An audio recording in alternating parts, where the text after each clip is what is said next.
morning, everyone. Another beautiful day in Darwin. Another warm day, I think. Yeah, it's not too bad. We're going to be in aircon. Yeah. We are heading to the Rfds. For those of you that don't know that is the Royal Flying Doctor Service. It's like a little museum thing, and it's got another part to it for the bombing of Darwin. I think it's virtual. I think you put one of those things on your face and it's like you're there, so that will be quite interesting. Never had one of them, have we? No. And then we're off to Crocosaurus Cove. You actually get a ticket, which I forgot to buy. Oops, I better do that now. You get a ticket for the three of them for $68 for an adult. So I might stop the video here and just purchase it because we're actually on our way. There's lots of information boards, a couple of hologram cinemas, I suppose you call it, of the Flying Doctors and also the bombing of Darwin. And big size plane there.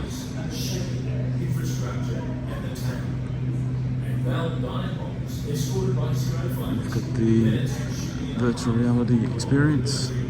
We put the headphones on.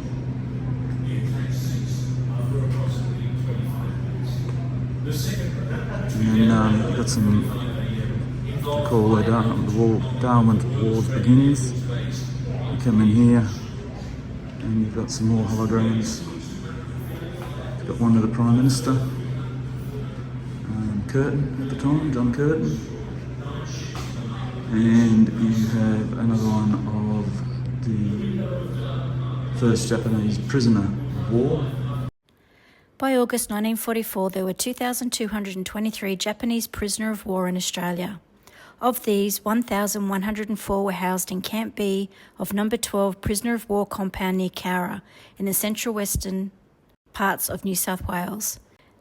They were guarded by the 22nd Garrison Battalion, and one of these prisoners of war was fighter pilot Toyoshima. With a loud cry of Banzai, the prisoner of wars rushed to barbed wire fences and set fire to camp buildings.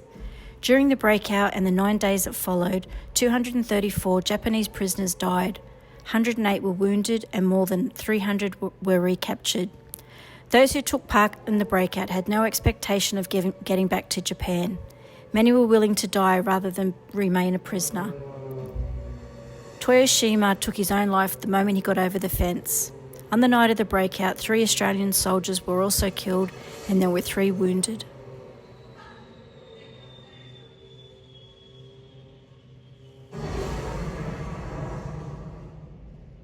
At the bombing of Darwin experience, you'll be transported back to Darwin Harbour on February 19, 1942, when Darwin faced its darkest hour under the assault of 242 Japanese aircraft, the biggest attack on Australian soil ever. I will say that if you suffer from motion sickness, this virtual experience may not be for you.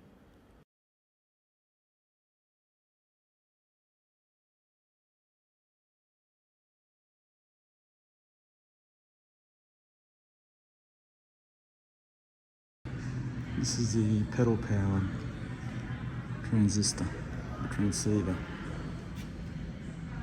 that they used to use. This must be real life. So this is where the planes are as we speak, around Australia. They have over 75 of these aircraft.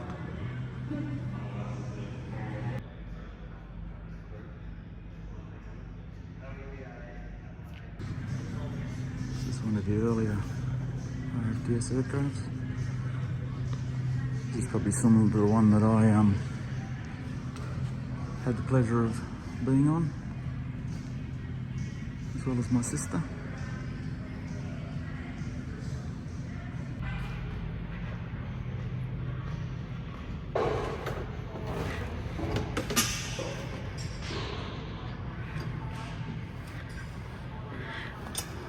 There's not much room in here.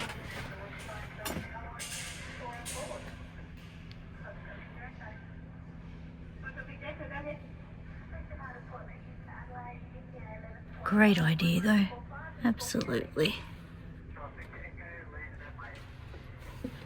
Please donate to the RFDS. It's a great cause and donations over $2 are tax deductible. We had the pleasure of feeding the RFDS when we worked at the Outback pub in Stonehenge, Queensland. This is a life-saving service, especially for the outback towns of Australia. So this is a medical chest of the RFDS that Remote chest. yeah, they have out on the stations and stuff. I'm assuming there'd be stuff underneath it. It's got like, what did they say? Like aspirin down to, oh sorry, Panadol. So you've got from serious, so you know, like you even have morphine and stuff like that.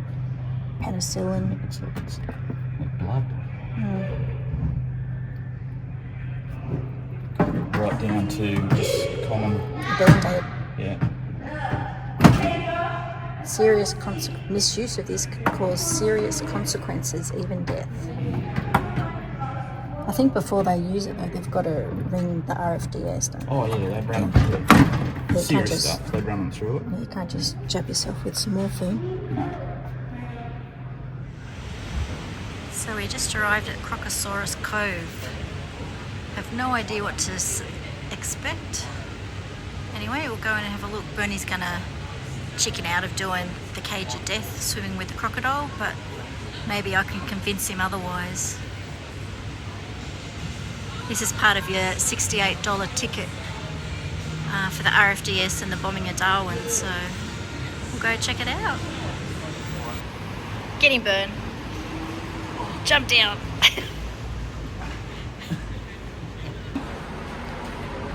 Here we are walking into Crocosaurus Cove. Turn my sunnies off.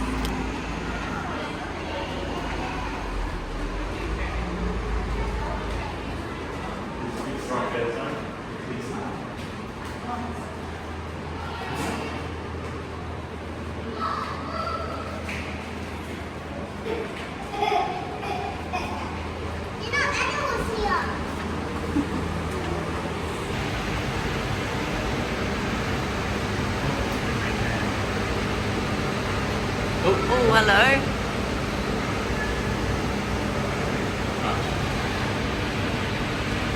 It's about as close as I'll ever get.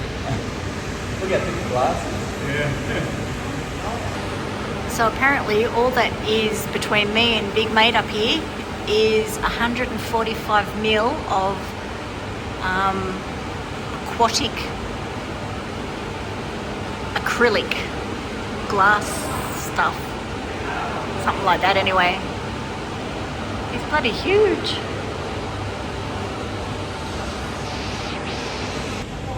This old mate's called Leo.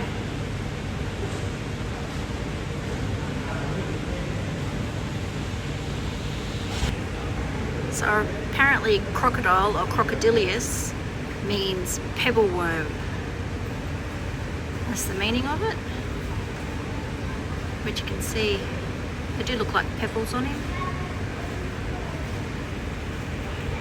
Leo. Pretty chill.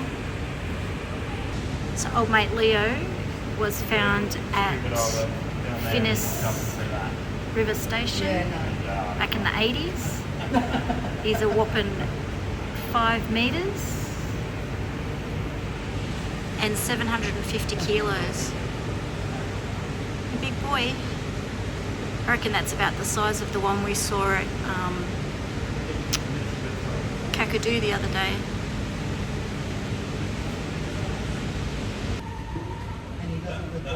Oh, he's watching me. Are you watching me, buddy?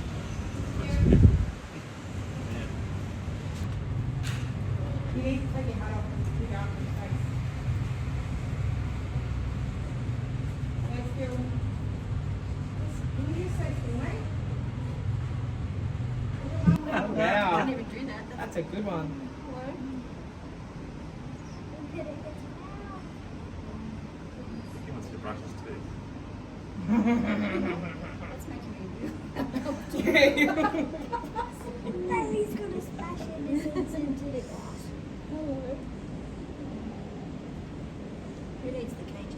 Hello. Look at its mouth. Oh my goodness. He wants to brush his teeth. Hello. That's making me really uncomfortable. He's gonna smash it into the glass. Hello. Oh. Who needs the cage of death, eh? That's it. He's closed the back of his mouth. Is that must stop the water going in? Yeah. Does Bernie do the cage of death? No, he does not. He's too scared.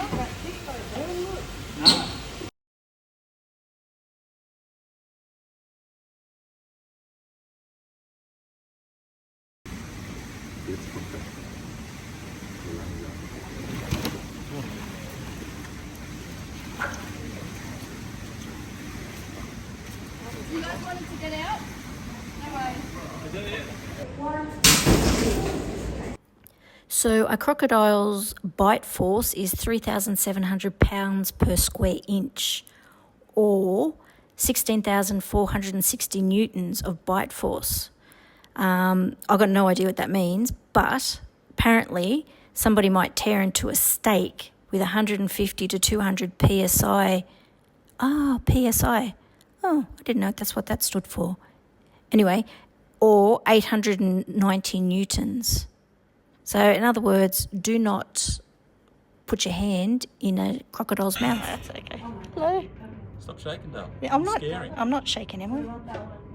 He's Feel his looking at teeth? me. Oh, I'm not sure about Feel them? that. Do you think? Be nice. You don't want him, lads. No, he'll mess Oh, you up. mate. Oh, he yeah. will mess your hands up. So this crocodile's got three. Here was just underneath the surface of the water. By a centimetre or a couple of inches under that water there. He was actually able to completely neutralise the disruption of his movement. I think it can't actually tell us what crocodile is moving towards you. Things like all wallabies and feral fish that like to come down to the river to have a drink often are looking for movement, and they can create a chain of disruption afterwards. Now, Leo's tail as well, as he had it so stretched out behind him, you might notice it is quite long. Leo here is over 5 inches long. That tail will be about half of his overall length, but with about half of his overall weight as well. Now, He's going to be cranky. that tail's already over. We are down at the sailing club in Fanny Bay, having dinner after an extremely hot day sightseeing with Susie and Craig. This place is absolutely beautiful. Thank God there's a sea breeze here tonight, but what a view, eh? Amazing. Beautiful sunset here tonight. Could be better, but still pretty. That is one thing the Top End is famous for, its beautiful sunsets. We'll leave this episode here with this beautiful view for you to have a look at. Don't forget to tune in next week for more of our adventures. Don't forget to like and subscribe. It's not the destination, it's the memories you make along the way.